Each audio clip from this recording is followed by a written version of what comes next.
قال النبي صلى الله عليه وآله وسلم تركت فيكم أمرين لن تضلوا ما تمسكتم بهما কিতাব আল্লাহি ওয়া সুন্নাত রাসূলি।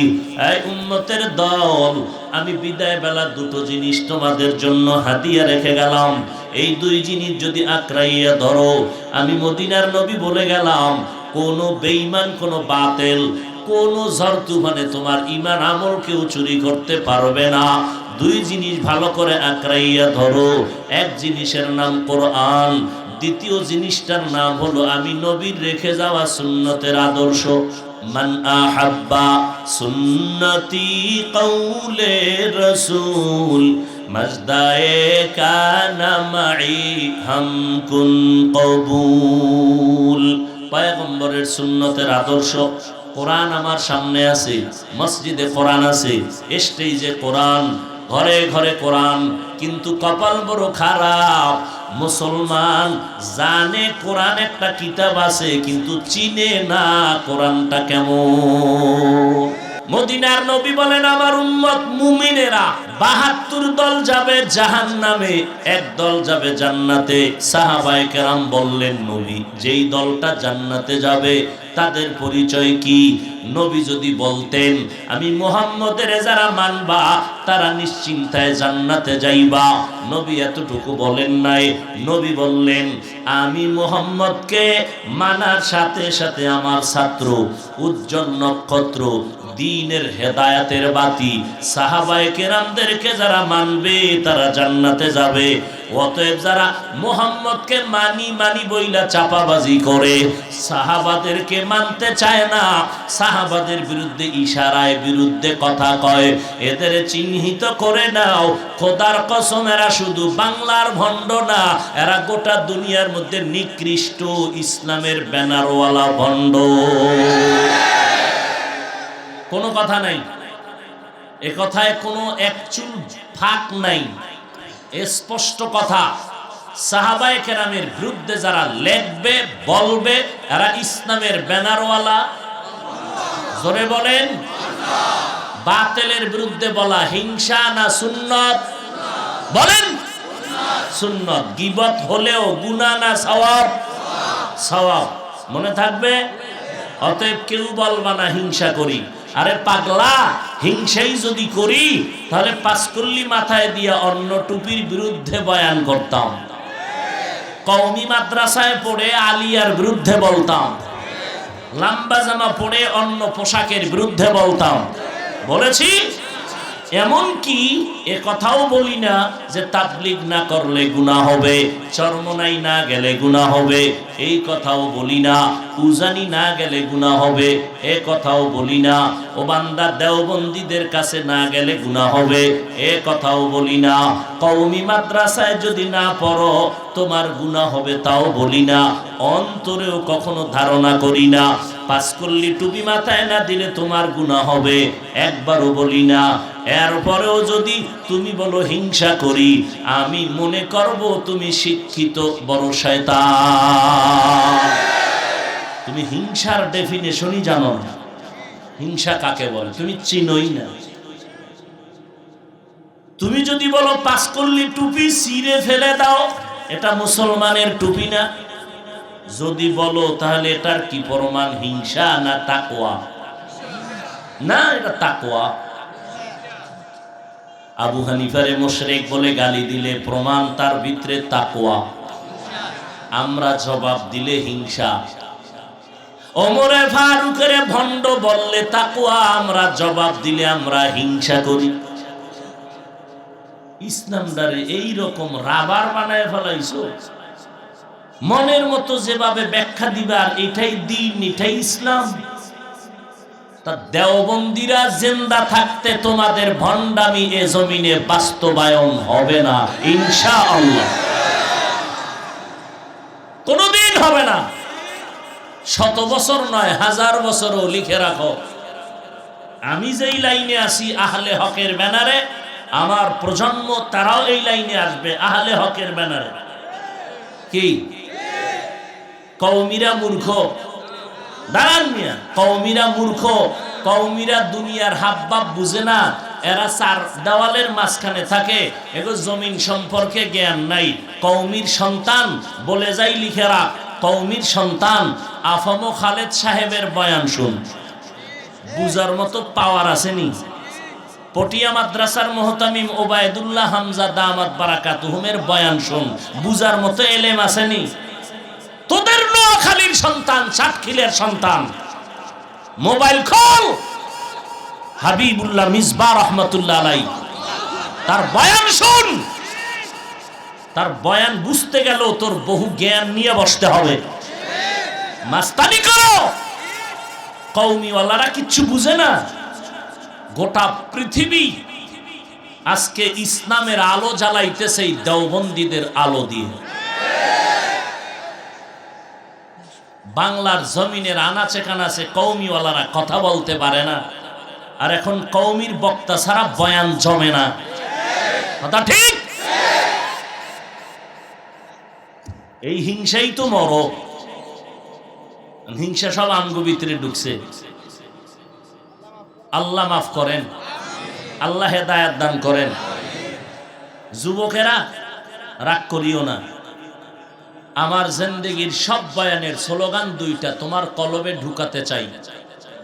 পায়ে ধরা লাগলো ধইরা, সেই স্লোগান দুইটা কি? জীবনে যতদিন বেঁচে থাকবি গোলামি করবি আল্লাহর, আদর্শ মানবি মদিনার। কোন বক্তার, কোন পীরের গোলামি করবি না, কোন ব্যক্তির আদর্শ মানা যাবে না, হারাম। গোলামি কার? আদর্শ মদিনার। মনে থাকবে? হ্যাঁ, পিশাবকে মানবা, আল্লাহওয়ালাকে মানবা, বক্তাকে মোহাব্বত করবা, ইমাম সাহেবকে মোহাব্বত করবা। কতক্ষণ? আল্লাহ আর আমার রসুলের আদর্শ মানবেন যতক্ষণ। রসুলের আদর্শ কি? সাহাবাদের গালি দেওয়া। অতএব যেই বক্তা সাহাবাদের বিরুদ্ধে বলে, বুঝা গেল সে রসুল মানে না। যে রসুল মানে না সে বক্তাকে মানা যাবে না। এবার তুমি নাউজুবিল্লাহ একটু চিন্তা করে কও, কারণ তোমার হুজুরে যদি কয় তো আউজুবিল্লাহ বলতে হবে, নাউজুবিল্লাহ না। তবে রেজাল্ট নিয়ে নাও।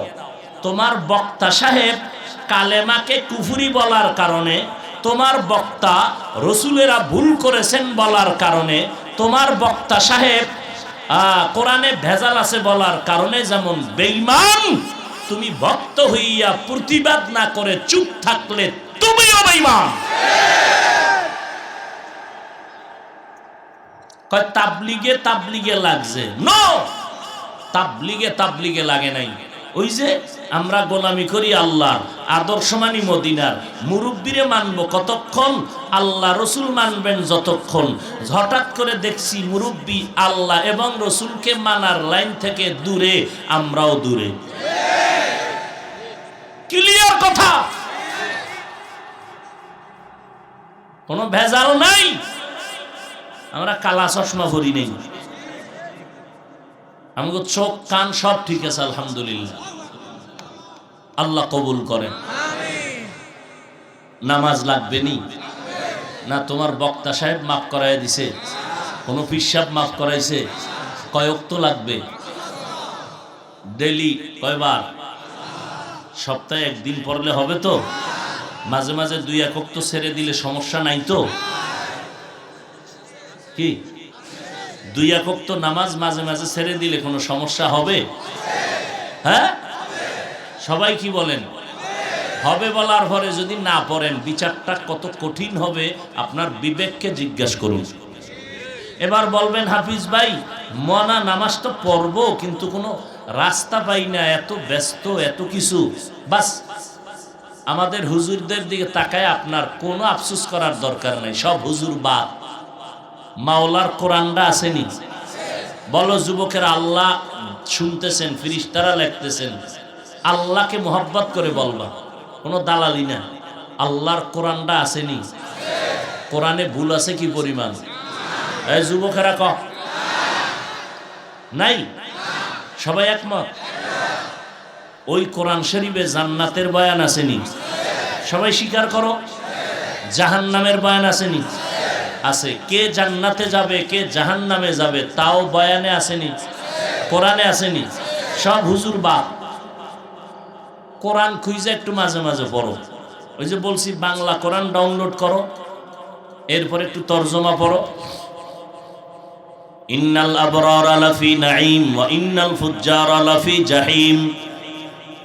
আল্লাহ স্পষ্ট বলে দিলেন, নেক আমল যারা করবে তারা জান্নাতের প্রতীক, যারা গুনাহ করবে তারা জাহান্নামের প্রতীক। ঘোষণা আমার না আল্লাহ? কোথায় আছে? হাদিসে না কোরআনে? সত্য না মিথ্যা?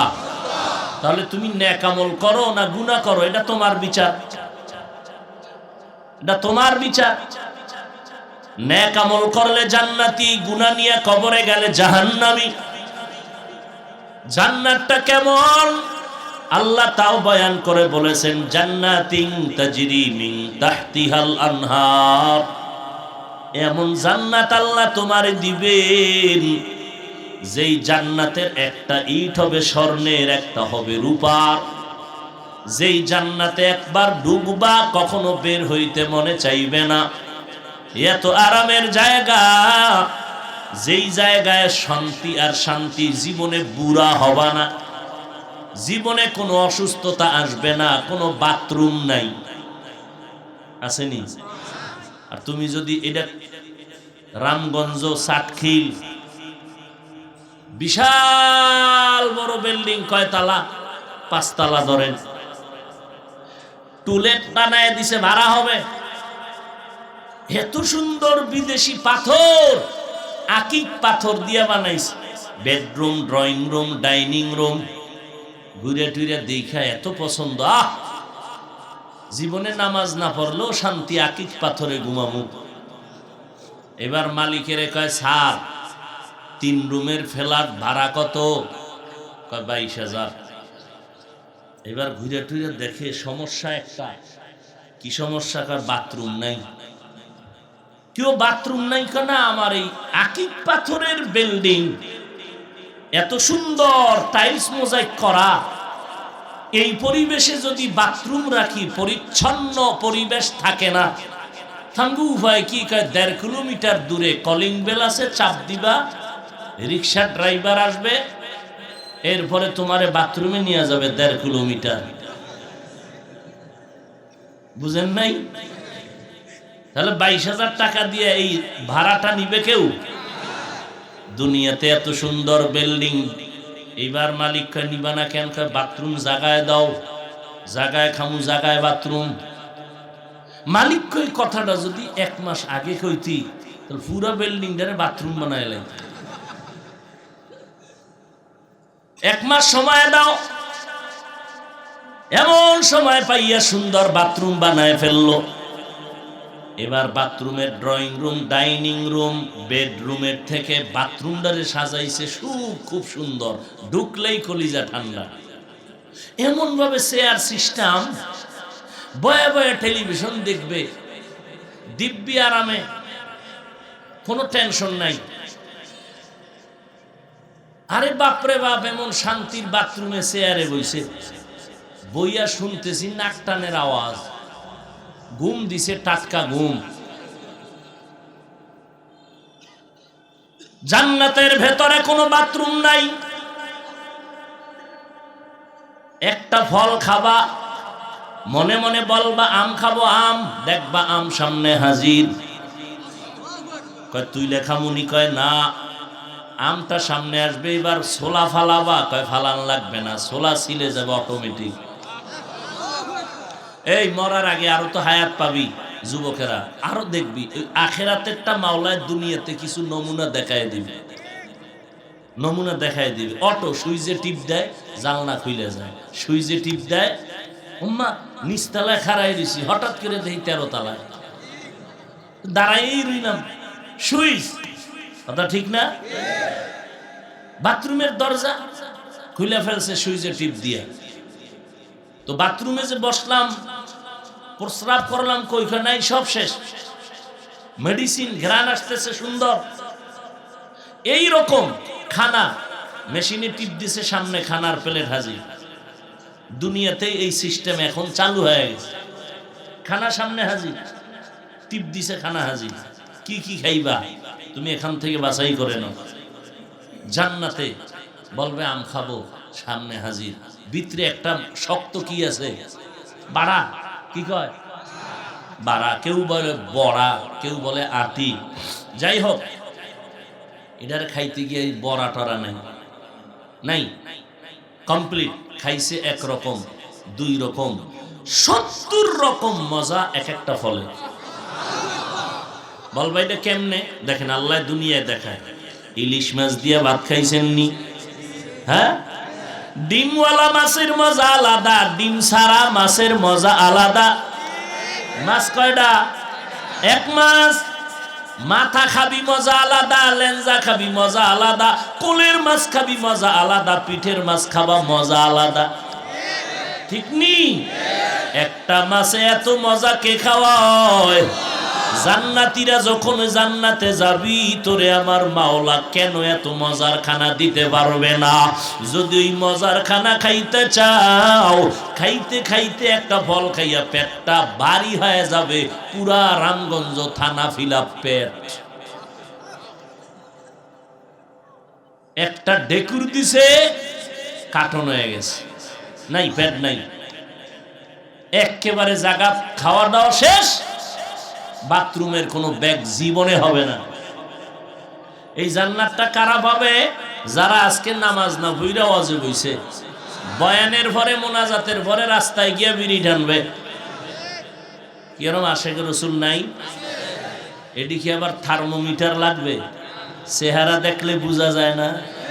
ঠোঁটগুলো কি সুন্দর গোলাপের পাপড়ির মতো লাল, বিড়ি টানার কারণে। একজনে তেঁতুল খায়, কয় কেমন লাগে? কয় ঠোঁটের মিসকলে বুঝো না। আল্লাহ হেদায়াত দান করুন। আর জোরে বলেন। এই জান্নাতের মজা যদি পেতে চাও, নেক আমল করো।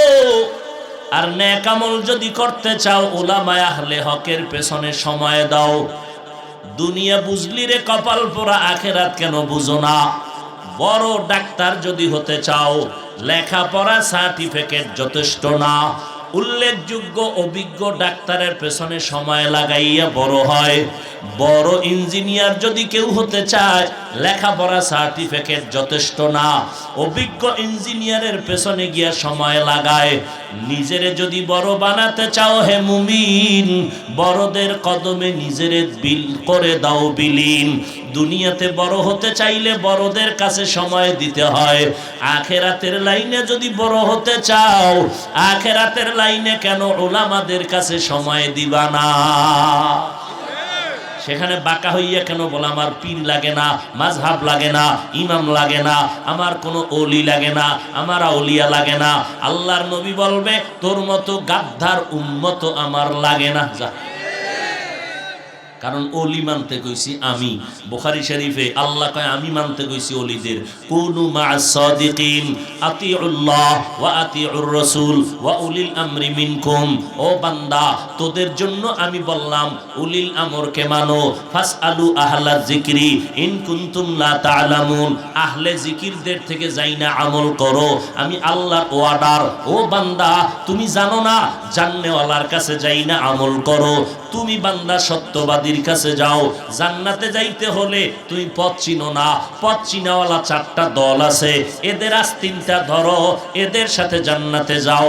আহ, কি মজার কথা! এদের সাথে জান্নাতে যাও। ওই 4 দল কারা? যারা জান্নাতের পথ চিনে।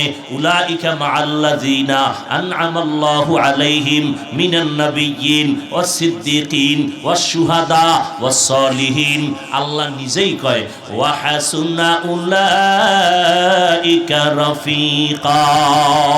এরা তোমাদের সুন্দর বন্ধু, নিরাপদে জান্নাতে নিয়ে যাবে।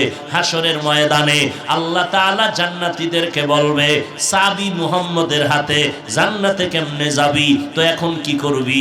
ইয়া আইয়াতুহান নাফসুল মুতমাইন্না ইরজিই ইলা রাব্বিকি রাদিয়াতাম মারদিয়া ফাদখুলি ফি ইবাদি ওয়াদখুলি জান্নাতি। জান্নাতে পড়ে আগে আমার মুতমাইন্না কলবওয়ালা বান্দাদের মজলিসে গিয়া বসো, এরপরে জান্নাতে যাবা, এর আগে না। ফাদখুলি ফি ইবাদি ওয়াদখুলি জান্নাত। মদিনার নবী বলেন, এরে নবীর উম্মতের দল, আমার নবী রহমত নারীদের জন্য, আমার নবী রহমত পুরুষের জন্য। এরে পর্দার আড়ালে আম্মা জানেরা, আমার নবী আপনাদের জন্য রহমত। মর্যাদা বেড়ে গেল নবী আসার কারণে। আরবের মানুষ নারীদের পছন্দ করে না, বিধবা নারীরে পছন্দ করে না, কন্যা সন্তানের জিন্দা মাটিতে দাফন করে দেয়। বাবা লজ্জায় মুখ দেখায় না, কন্যা কেন হইল? মদিনার নবীকে আমি রহমত হয়ে আসলাম। এই নারীরা, আমি মুহাম্মদের 40 বছর, আরে আমার 25 বছর যখন আমি একজন বিধবা নারী খাদিজা রাদিয়াল্লাহু আনহা, 40 বছরের নারী, 2 জন স্বামী বিদায় হয়ে গেল। আমি 25 বছরের যুবক রহমতের নবী, আমি 40 বছরের বিধবা নারী খাদিজাকে বিবাহের বন্ধনে আবদ্ধ করেছি। আমি নবী রহমত হয়ে প্রমাণ দিলাম, নারীদের মর্যাদা মোটেও কম না, বরং পুরুষের তুলনায় নারীদের মর্যাদা বেশি। আপনি চিন্তা করতে পারেন কন্যা সন্তানের মর্যাদা কত? নবী বলে, আমার কোনো ছেলে নাই, আমি মুহাম্মদ 4 কন্যার বাবা। কয় কন্যার? এই দুনিয়ার মা বাবারা যদি একটা কন্যা পাও, নবী কয় তুমি একটা জান্নাতের মালিক। 2টা কন্যা যদি পাও, তুমি 2 কন্যার কারণে 2 জান্নাতের মালিক। কন্যাটিরে ইডেন কলেজে ফাটাইলি জান্নাত রিজার্ভ। হ্যাঁ, আল্লাহ হেদায়াত দান করুন। ডানা খাটা ফুরি বানাইস না, তাহলে তোর ডানাও কাটবে, যেখানে ফাটাবি হ্যাঁ ডানাও কাটবে। ডানা কাটা ফুরিরে বিয়া করছে, বিদেশের ভিসা নিছে, যৌতুক নামের পায়খানা। নোয়াখালী আসেনি যৌতুক? আল্লাহর লানত, ফেরেশতাদের লানত, সমস্ত মাখলুকতের লানত। সৃষ্টির নিকৃষ্ট জালেম, পৃথিবীর নিকৃষ্ট ইতর, ফকির, বড় ডাকাত, যারা যৌতুকের নামে 8 আনা পয়সাও চেয়ে নিবে, এদের মতো ডাকাত, এদের মতো জালেম জমিনে আর কেউ হতে পারে না। কি ঠিক? এই যারা বাবারা আছেন, যৌতুক নিয়ে ছেলেটারে যদি বিয়া করান, এই ঘরে নেককার সন্তান হবে, চিন্তা করাও মাকরুহ। আল্লাহ হেদায়াত দান করুন।